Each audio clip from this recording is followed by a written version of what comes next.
प्यार ही है कि हम लोग यहाँ पे आए हुए हैं। तो ये प्यार आप लोगों को बताना नहीं पड़ेगा, जब भी आप लोग को देखते हैं तो ये महसूस हो जाता है। प्यार एक ऐसा चीज है, बताना नहीं पड़ता है, वो महसूस हो जाता है कि कौन किससे प्यार करता है या नहीं करता है ना।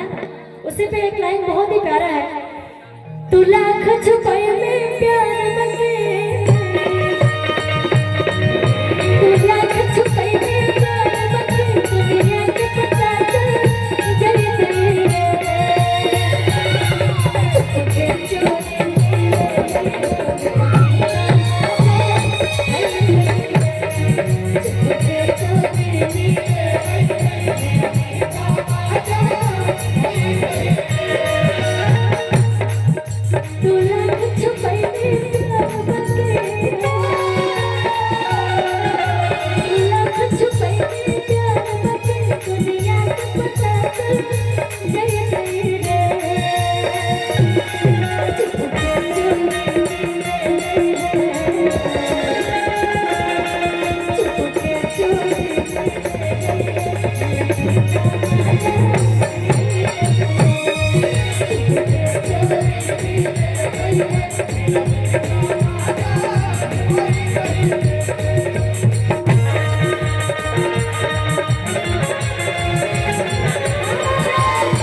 तू हो दीवाना